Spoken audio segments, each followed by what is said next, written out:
കൃഷി മാസ്റ്ററിൻ്റെ പുതിയൊരു ലേഖനത്തിലേക്ക് ഏവർക്കും സ്വാഗതം. ഇവിടെ ഞാൻ കാണിക്കുന്ന ഫോട്ടോസ് നമ്മുടെ ചില സബ്സ്ക്രൈബേഴ്സ് എനിക്ക് സെൻഡ് ചെയ്തു തന്ന അവരുടെ തോട്ടത്തിലെ പച്ചമുളക് ചെടിയുടെ അവസ്ഥയാണിത്. ഈ പച്ചമുളക് ചെടിയുടെ ഇലകൾ കണ്ടോ നിങ്ങൾ? ഇലകളെല്ലാം മുരടിച്ച്, അതുപോലെ തന്നെ ഇലകളെല്ലാം വികൃതമായിട്ട് പുതിയതായി വരുന്ന ഇലകളിലെല്ലാം മഞ്ഞളിപ്പ് രോഗം വന്നു തുടങ്ങിയിട്ടുണ്ട്. ഇത്തരം അനുഭവം നിങ്ങളുടെ തോട്ടത്തിലെ പച്ചമുളക് ചെടികളിൽ കാണുന്നുണ്ടെങ്കിൽ തീർച്ചപ്പെടുത്തിക്കോളൂ, നിങ്ങൾ നമ്മുടെ ചെടികൾക്ക് ലീഫ് കോൾ വൈറസ് രോഗം ആരംഭിച്ചു വന്ന്. ഈ ഇലകളുടെ എല്ലാം അടിവശത്ത് നോക്കുകയാണെങ്കിൽ പുറ്റുപോലെ വെള്ള കളറിൽ വെള്ളീച്ച പറ്റിപ്പിടിച്ചിട്ടുണ്ടാവും. ശരിക്കും പറഞ്ഞാൽ പച്ചമുളക് ചെടിയുടെ ഒരു അന്തകൻ എന്ന് തന്നെ നമുക്ക് വെള്ളീച്ചയെ പറയാം. കാരണം വെള്ളീച്ചയും അതിൻ്റെ കുഞ്ഞുങ്ങളുമെല്ലാം തന്നെ ഇലയുടെ നീര് ഊറ്റി കുടിക്കും. ക്രമേണ ചെടി തന്നെ മുരടിച്ച് ഉണങ്ങിപ്പോവുകയാണ് ചെയ്യാറ്. രോഗം രൂക്ഷമായി കഴിഞ്ഞാൽ പിന്നെ വീണ്ടും ചെടിയെ രക്ഷപ്പെടുത്തിയെടുക്കാൻ വലിയ പ്രയാസമാണ്. അതുകൊണ്ട് നിങ്ങൾ പച്ചമുളക് ചെടി നടുമ്പോൾ തന്നെ ഏറ്റവും ആദ്യം ചെയ്യേണ്ടത് അടുക്കള തോട്ടത്തിൽ പലയിടത്തായി മഞ്ഞക്കണി തൂക്കിയിടുക എന്നതാണ്. മഞ്ഞക്കണി ഉണ്ടാക്കാനായി യാതൊരു ബുദ്ധിമുട്ടുമില്ലാത്ത കാര്യമാണ്. മഞ്ഞ കളറുള്ള കട്ടിയുള്ള പേപ്പറിലോ അല്ലെങ്കിൽ പ്ലാസ്റ്റിക്കിലോ അങ്ങനെ എന്തെങ്കിലും, അല്ലെങ്കിൽ വെള്ളത്തിൻ്റെ ബോട്ടിലോ മഞ്ഞ പെയിൻ്റ് അടിച്ച് അതിൻ്റെ മുകളിൽ ആവണക്കണ്ണയോ ഗ്രീസോ പുരട്ടി കൃഷിയിടത്തിൽ പലയിടത്തായി കെട്ടി നാട്ടിയിട്ടാൽ ഒരുവിധം വെള്ളീച്ചകളും മറ്റ് കീടങ്ങളൊക്കെ മഞ്ഞ കളറിൽ ആകർഷകരായി അതിൽ പറ്റിപ്പിടിച്ച് നശിച്ചു പോകും. ഇത് തന്നെയാണ് നാം ആദ്യം കൃഷി തയ്യാറാക്കുമ്പോൾ പാലിക്കേണ്ട മുൻകരുതലുകൾ. അതുപോലെ തന്നെ പച്ചമുളകിലെ മറ്റൊരു ശത്രുവാണ് മണ്ടരി. ഇവയുടെ അറ്റാക്ക് തുടങ്ങിക്കഴിഞ്ഞാൽ പിന്നെ ഇലകളെല്ലാം താഴോട്ട് വളഞ്ഞു നിൽക്കും. ഈ ഒരു കീടബാധയും വന്നു കഴിഞ്ഞാൽ പിന്നെ ചെടി മുരടിച്ച് നശിച്ചു പോകുമെന്ന് തന്നെ ഉറപ്പാണ്. സാധാരണയായി ഈ ഒരു വേനൽക്കാലത്താണ് ഇത്തരം കീടങ്ങൾ രൂക്ഷമായി ചെടികളെ അറ്റാക്ക് ചെയ്യാറ്.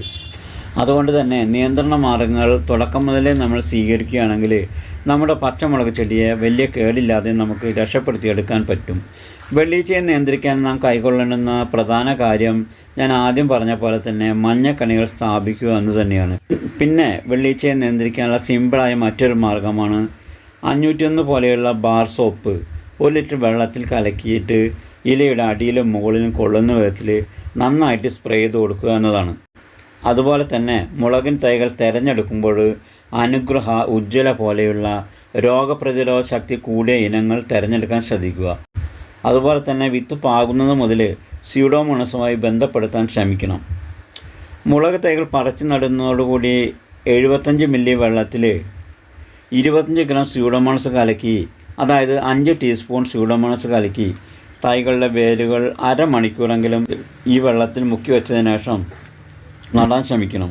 അതുപോലെ 10 ദിവസം കൂടുമ്പോൾ 1 ലിറ്റർ വെള്ളത്തിൽ 20 ഗ്രാം സ്യൂഡോമോണസ് കലക്കി ഇലകളിൽ തളിച്ചു കൊടുക്കുകയും അതോടൊപ്പം തടത്തിൽ ഒഴിച്ചു കൊടുക്കുകയും ചെയ്യാം.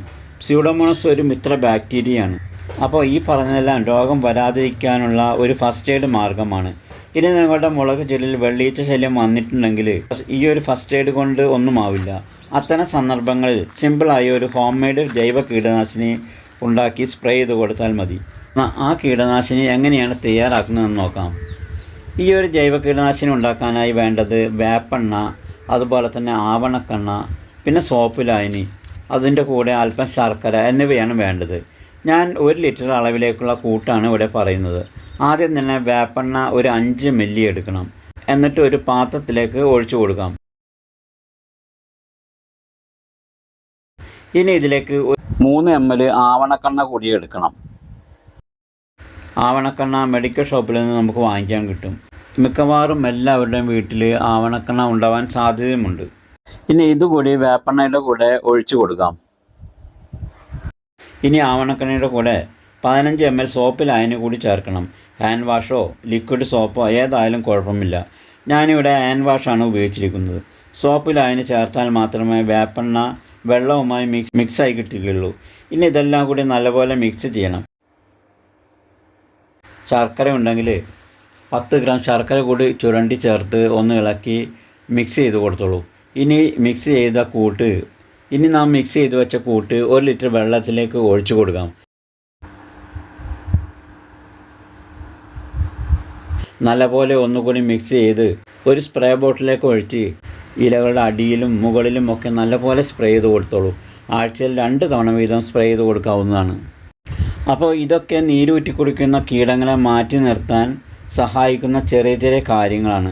അതുപോലെ ശീമക്കൊന്നയുടെ ഇലയുണ്ടെങ്കിൽ പച്ചമുളകിന് പുതയിട്ട് കൊടുക്കാവുന്നതാണ്. ശീമക്കൊന്നയുടെ ഇല നീരൂറ്റി കുടിക്കുന്ന കീടങ്ങൾക്ക് പഥ്യമല്ലാത്ത ഇനമായതുകൊണ്ട് കഴിയുന്നതും ശീമക്കൊന്നയുടെ ഇല പുതയിട്ട് കൊടുക്കാൻ ശ്രമിക്കണം. അപ്പോൾ സിമ്പിളായ ഈ ഒരു വീഡിയോ നിങ്ങൾക്ക് ഉപകാരപ്രദമെന്ന് കരുതട്ടെ. ഇനി മറ്റൊരു കൃഷി അറിവുമായി വീണ്ടും കാണാം. Okay, thank you.